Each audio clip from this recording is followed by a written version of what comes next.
কাকরাইল মসজিদ দখলের মারামারি শুরু হলো।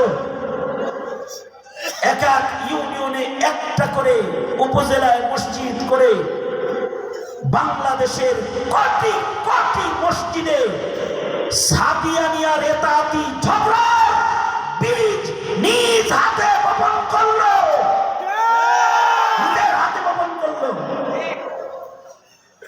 মসজিদ নির্মাণ করে বুঝালো আল্লাহর সাথে সম্পর্ক, কিন্তু দাওয়া যখন এলো তখন দেখলাম দিল্লির সাথে সম্পর্ক।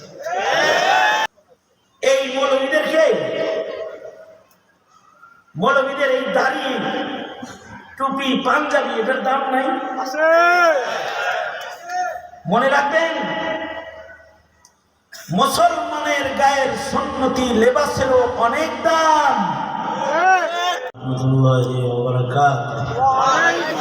আলহামদুলিল্লাহ আলহামদুলিল্লাহ ওয়া কাফা ওয়া সালামুন আলা ইবাদিহিল্লাযীনা ইসতাফা। أما بعد فأعوذ بالله من الشيطان الرجيم. بسم الله الرحمن الرحيم. ومن يطع الله والرسول فأولئك مع الذين أنعم الله عليهم من النبيين والصديقين والشهداء والصالحين وحسن أولئك رفيقا. وقال النبي صلى الله عليه وسلم كل أمتي يدخلون الجنة إلا من أبى. قيل من يأبى يا رسول الله؟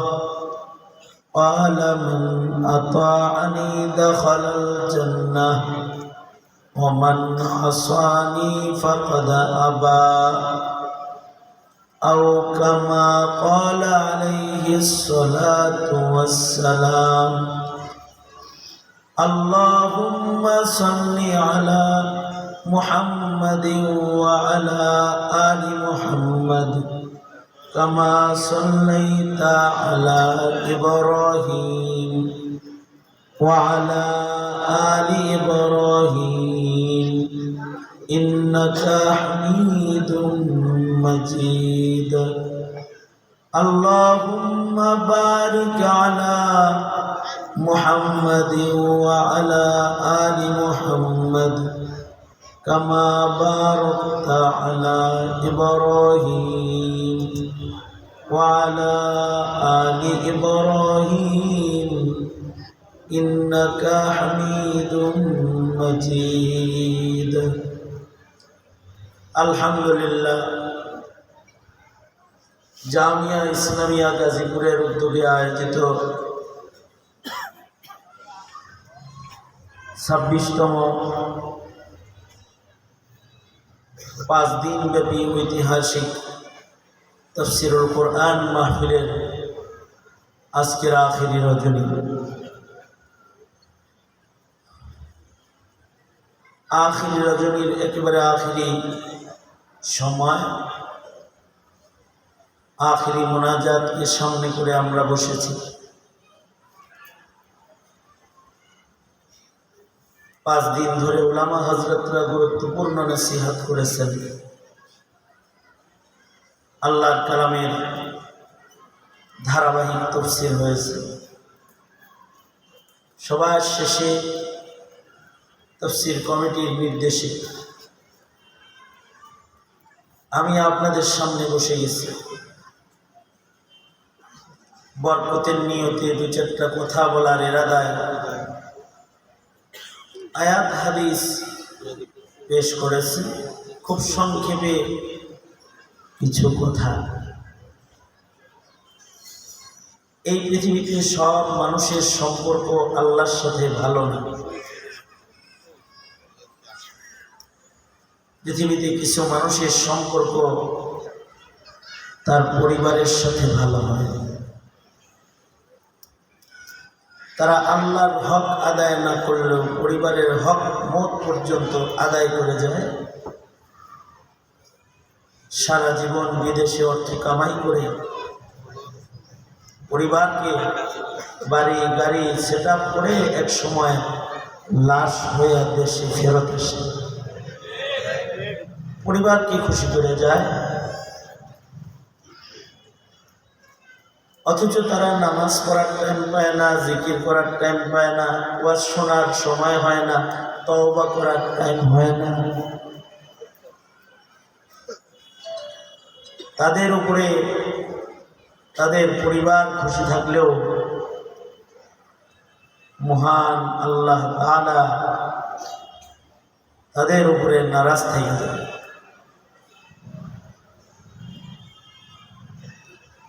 কিছু মানুষ আছে তাদের উপরে তাদের দল খুশি থাকে। তারা দিনের কাম আল্লাহর কাম না করলেও দলের কাম নেতার কাম ঠিকই করে।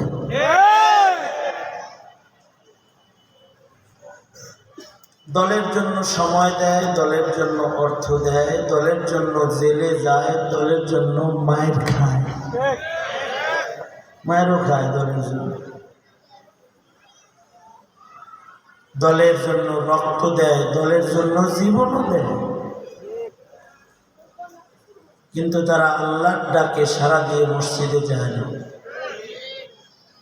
দিনের কাজে তাদের খুঁজে পাওয়া যায় না। তাদের উপরে দল খুশি থাকে। এক সময় দল তাদেরকে নমিনেশন দিয়ে দেশের শ্রেষ্ঠ চেয়ার সংসদ সদস্য হিসেবে তাকে বসায়।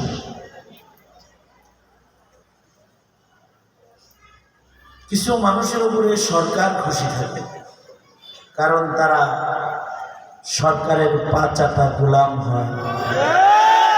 সরকার খুন করতে বললে খুন করে, গুম করতে বললে গুম করে, মানুষ হত্যা করতে বললে মানুষ হত্যা করে, মিথ্যা মামলা তৈরি করতে বললে মিথ্যা মামলা তৈরি করে, নির্দোষকে হয়রানি করে, দোষীকে নিরাপদে দেশ থেকে পালিয়ে যাওয়ার দরজা খুলে দেয়। এই প্রকৃতির মানুষ যারা, তাদের উপরে সরকার খুশি হয়। এক সময় সরকার তাদেরকে পদোন্নতি দেয়, ইউনো থেকে এডিসি, এডিসি থেকে ডিসি, সচিব পর্যন্ত পৌঁছায় দেয়। পুলিশ অফিসার থেকে বাহিনী প্রধান বানায় দেয়। গোটা দেশের বাহিনীর প্রধানের পদ সে পেয়ে যায়। শাপলা চত্বরে মানুষ হত্যা করে পুলিশ প্রধান হয়ে গেল। আলেম ওলামা নির্যাতন করে ওসি ডিআইজি হয়ে গেল। সরকারের পা চাটা গোলামি করলে সরকার তাদেরকে ভালো পদে বসায়, ভালো মাইনে দেয়, তাদেরকে সরকারি সুযোগ সুবিধা দিয়ে তাদেরকে গোল্ড মেডেলিস্ট, জনগণের সেবক হিসেবে তাদেরকে ভুয়া সনদ দিয়ে জাতির সামনে তুলে ধরে, অপরাধকে সনদের নিচে ধামাচাপা দেয়। কারণ তাদের উপরে সরকার ঠাকুর মশাই খুশি হয়। এই পৃথিবীতে কিছু মানুষ আছে তারা চলে মুমিন হিসেবে, কিন্তু তাদের উপরে আল্লাহ খুশি না থাকলেও তাদের উপরে ভিনদেশি প্রভু দাদারা খুশি থাকে। যেমন শেখ হাসিনা, তার উপরে মোদি খুশি, ইন্ডিয়া খুশি।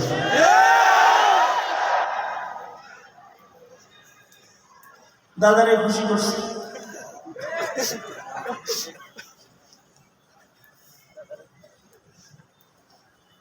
কসাই মুদির আগমন বাংলাদেশে হোক, এটা এদেশের আলেমরা চায় নাই, সাধারণ জনতাও চায় নাই।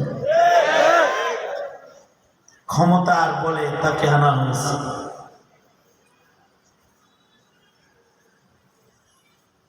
যে কসাইয়ের হাতে মুসলমানের রক্ত পড়েছে, সেই কসাই মুসলমানের দেশে আসুক, এটা মুসলমানের দেশের মুসলিমরা চাইতে পারে না। চাওয়াটাই স্বাভাবিক, চায় না। আন্দোলন হয়েছে, যারা এ আন্দোলনে সামিল হয়েছে, হাটহাজারী, ব্রাহ্মণবাড়িয়া, ঢাকা সহ বাংলাদেশের বিভিন্ন জায়গায় তাদেরকে রাজপথে পাখির মতো গুলি করে শহীদ করা হয়েছে।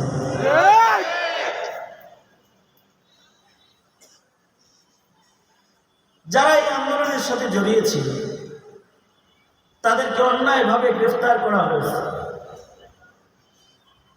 মিথ্যা মামলা দেওয়া হয়েছে, বছরের পর বছর জেলে আটকে রাখা হয়েছে, বিনা চিকিৎসায় খাদ্য নির্যাতন, চিকিৎসা নির্যাতন, ডান্ডা বেরির নির্যাতন। তাদেরকে তাদের পরিবার থেকে আলাদা করে বছরব্যাপী তাদেরকে সেলবন্দি হিসেবে আটকে রেখে তাদেরকে অচল বানায় মারার চেষ্টা করা হয়েছে, হত্যার চেষ্টা করা হয়েছে। এদেশের হাজার হাজার আলেমরা সেই নির্যাতনের শিকার হয়েছে। কেন করল? মুসলিম দেশের প্রধানমন্ত্রী হয়ে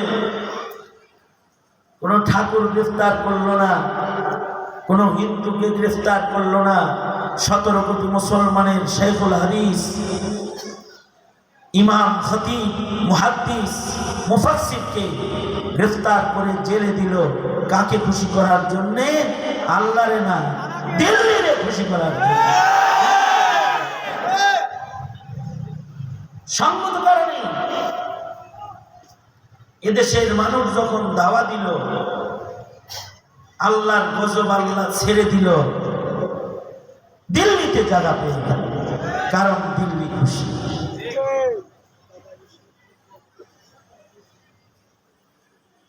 কি না করলে এদেশে ইসলাম বিদ্বেষী কার্যকলাপ।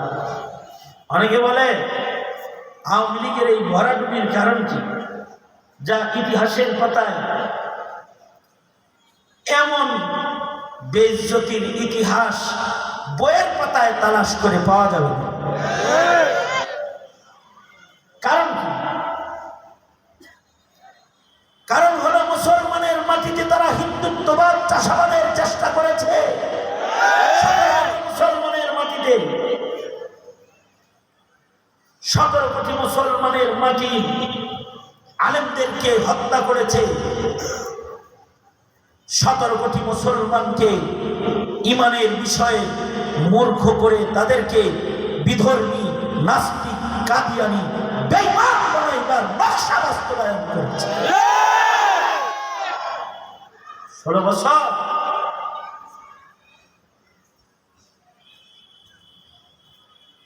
আল্লাহর কামাল্লায় করে মোল্লারা কথা বলেছে, জাতি বুঝে নাই। কারণ লেভেল গুলা ছিল বড় চমৎকার লেভেল।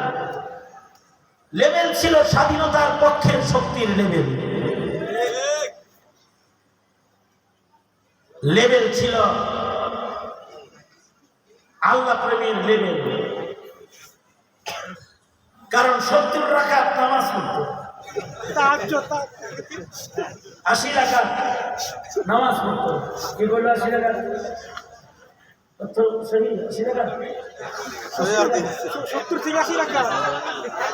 নামাজ কত? ডেলি 5 পারা কোরআন শরীফ তেলাওয়াত। ইশরাকের নামাজ না পড়ে জায়নামাজ থেকে উঠেন না। হ্যাঁ,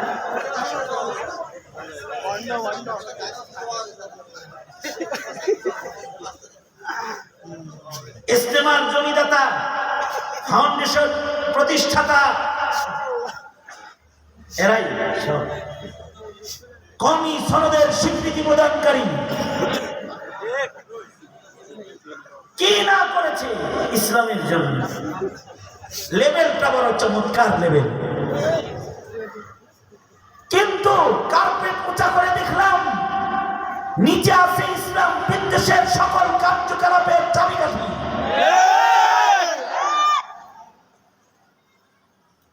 বলল কওমি সনদের স্বীকৃতি দেয়, কিন্তু কওমি মাদ্রাসাকে হয়রান পেরেশান করে তুলল। বলল আলেম ভক্ত, আলেমদেরকে খানা খাওয়ায় দাওয়াত দিয়ে, কিন্তু আলেমদেরকে জেলে পুঁতে রাখলো, হত্যা করলো, নির্যাতন করলো। বলল দাওয়াত তাবলীগের,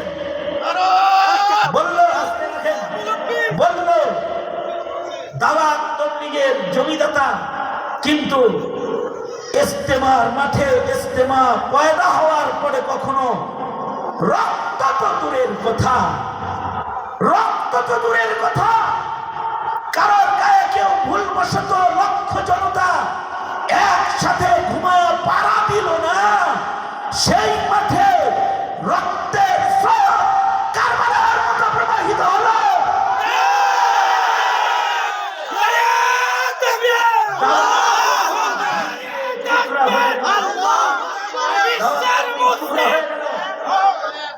দাওয়াত তাবলীগ টুকরা হয়ে গেল। কাকরাইল মসজিদ দখলের মারামারি শুরু হলো। এক এক ইউনিয়নে একটা করে, উপজেলায় মসজিদ করে বাংলাদেশের কোটি কোটি মসজিদে সাদিয়ানিয়ার এতাতি ঝগড়া বীজ নিজ হাতে বপন করলো, নিজের হাতে বপন করলো। মসজিদ নির্মাণ করে বুঝালো আল্লাহর সাথে সম্পর্ক, কিন্তু দাওয়া যখন এলো তখন দেখলাম দিল্লির সাথে সম্পর্ক।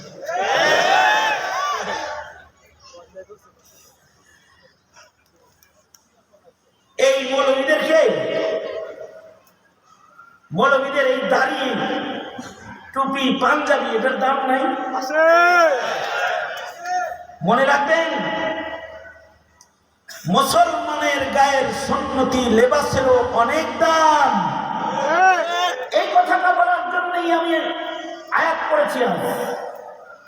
মুসলমানের দেহে মুসলিম যুবক লাল চামড়ার দেশের কালচার দিয়ে সুসজ্জিত হবে না। মুসলিম প্রজন্ম সুসজ্জিত হবে নবীর তরিকা দিয়ে, নবীর সুন্নত দিয়ে। তার মাথায় টুপি হবে, তার মুখে দাড়ি হবে, তার গায়ে লম্বা জামা হবে। এটা জঙ্গি গালি অথবা তাকে রাজাকার বলে গালি দেওয়ার স্পেস এখানে নাই, কারণ এটা জঙ্গির সুরত না, এটা রাজাকারের পোশাকও না, এটা মুহাম্মদুর রাসূলুল্লাহ সাল্লাল্লাহু আলাইহি ওয়াসাল্লামের পোশাক। সেখানে যারা এই পোশাকে সুসজ্জিত হয় তারা তিরস্কারের শিকার হতে শুরু করলো। যারা পর্দা করে তাদের হিজাব ধরে টানাটানি করা হলো। কি আমি কি কোনো কথা নিজ থেকে বানিয়ে বলতেছি? জোরে আওয়াজ করে বলেন। আপনারা কি এগুলো চোখে দেখেছেন, কানে শুনেছেন? কারা কারা এগুলো শুনেছেন আগে বলুন তো দেখি। শুনেছেন তো? আমি তো বলছি না। এই সব হলো, বলা হলো রাজাকার। ছোট বাচ্চা, মাদ্রাসার বাচ্চারাও রাজাকার। কেন বলে? মাদ্রাসার ছেলেকেও যেন রাজাকারের বাচ্চা বলা হয়। এ কারণে নামাজ শিখানোর নাটক নির্মিত না হলেও, পাঞ্জাবি পড়ার নাটক নির্মিত না হলেও, বুরকা পড়ার নাটক নির্মিত না হলেও, সমকামিতার নাটক নির্মিত হলো, রাজাকার চেনানোর নাটক নির্মিত হলো। আর রাজাকারের মাথায় টুপি পরানো হলো, পাঞ্জাবি পরানো হলো, দাড়ি রাজাকার দাড়িতে সাজানো হলো, প্রজন্মের বাচ্চাদেরকে চিনানো হলো রাজাকার, কিন্তু যারা দাড়ি টুপিওয়ালা তারা রাজাকার। এবং রাজাকার বলে গালি দিল ৭২ সাল থেকে দাড়ি টুপিওয়ালাদেরকে। আমরা রাজাকার গালি খাই ৭২ সাল, কিন্তু আল্লাহর বিচার আল্লাহ তো ল্যাংড়া মশা দিয়েই করে। মুখ ফসকে একদিন স্কুলের ছেলেদেরও রাজাকার বলে দিল। আমাদের ৭২ সাল থেকে রাজাকার বলেছে, কোনদিন আমরা প্রতিবাদ করি নাই, চুপ করে ওয়াইদা খাতাবাহুমুল জাহিলুনা ক্বালু সালামান আমল আমরা করেছি।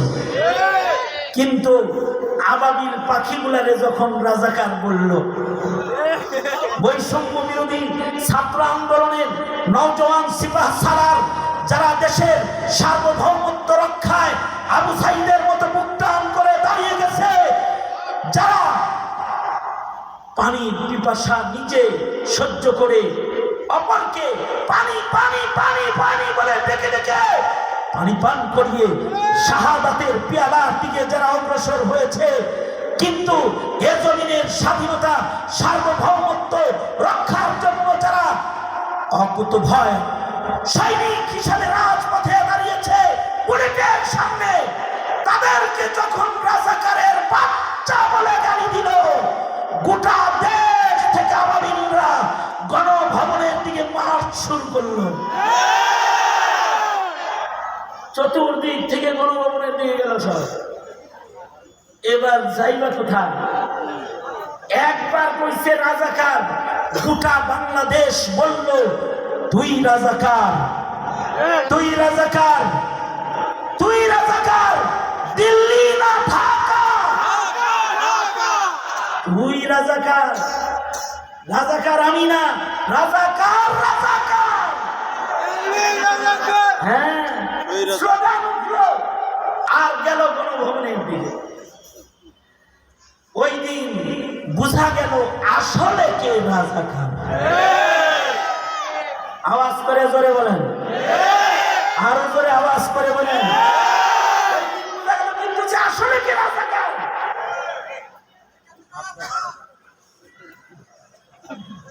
এবার রাজাকার পালিয়ে গেল। দুঃখের বিষয় হলো রাজাকার রান্না করলো, খেয়ে যেতে পারলো না। পুকুরের মাছগুলা তুলে ছেলেরা লয়ে গেল, হাঁসগুলা কোলে নিয়ে চলে গেল, এমনকি জানালার পর্দাটা সহ নিয়ে এলো। কেউ কোল বালিশ, কেউ বালিশ, কেউ বা টিভি, কেউ বা পানির মগ, কেউ বা হাতে জগ, বিজয়ের মিছিল করলো। শুধু কি তাই করলো, রাজাকার খুঁজতে গণভবনে গেল, গণভবনের ডবল গাঁথুনির ইটগুলা খুলে ফেললো। বাবু যদি খালি সাহস করে বসে থাকতো, ওই দিন কি যে দেখা যেত। আমার তো মনে হয় যে ছাত্ররা গণভবনের ইট খুলছে, বাবু পাইলে তারা চামড়া খুলে ফেলতো।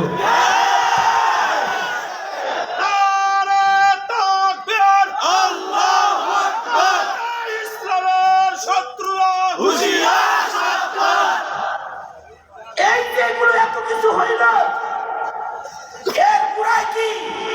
এর পুরাই হলো মুসলমানের মাটিতে ইসলামকে আঘাত। কারণ হাসানুল হক ইনু শাহরিয়াররা ইজ্জতের পাত্র হয়ে যায়, আর আলেমরা জেলখানায় নিরপরাধ বন্দী রয়। তারা বলুন আমার নামে মামলা, আমি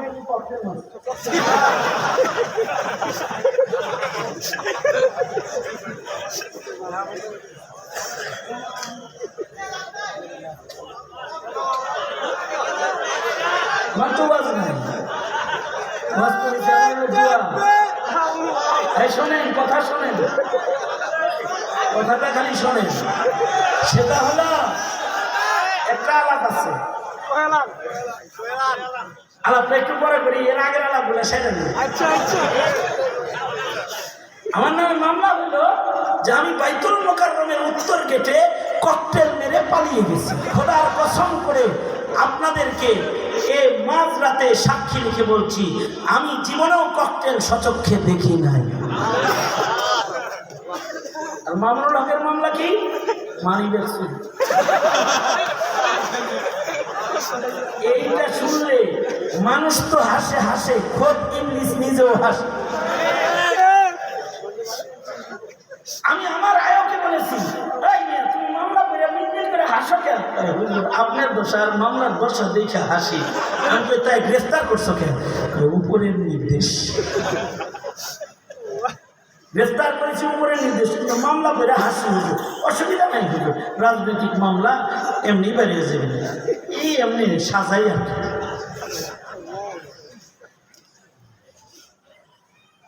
সাজাও সাজাও, এই সাজসজ্জা শেষ, সাজসজ্জা না, আরেকটা সাজসজ্জা আছে যেটা সিসি ক্যামেরা বন্ধ করলেও সেই সাজসজ্জার কাগজপত্র হারায়া যায় না। শাপলা চত্বরের বাতি নিভায়া অন্ধকার বানাইলে সেই ক্যামেরার ছবি হারায়া যায় না। খুন করে লাশ গুম করে দিলেই তার ভিডিও, মেন ভিডিও ক্যামেরা অস্ত্রধারীর হাতে তুলে দেয় না। আল্লাহ তাআলা সবার কান্দে কান্দে বসায় রাখছেন আল্লাহর সাংবাদিক। দুনিয়ার বিচার তো এটা দেখছো নাকি? হাসরে দাঁড়াও, সব ভিডিও ফাঁস হয়ে যাবে। কে করবেন ফাঁস? আরো জোরে আওয়াজ করে বলেন, আরো জোরে করে বলেন। বাতি বন্ধ করছিলাম, ক্যামেরা আছে নাকি? তার ক্যামেরা চালু ছিল।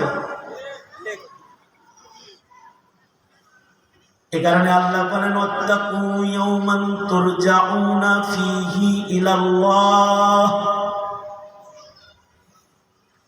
ওয়াত্তাকু ইয়াওমান তুরজাউনা ফীহি ইলাল্লাহ সুম্মা তুওয়াফফা কুল্লু নাফসিন বিমা কাসাবাত ওয়া হুম লা ইউযলামুন।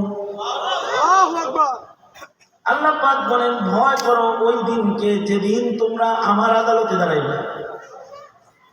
সেদিন সবার প্রাপ্য সকলকে দেয়া হবে। কে দিবে? আরো জোরে বলেন, কে দিবে? আরো জোরে বলেন, কে দিবে? আল্লাহ বলেন, জুলুম করবা না, তোমাদের উপরে জুলুম করা হবে না। সেদিন তোমরা যে যা করেছো তা তোমাদেরকে দেয়া হবে।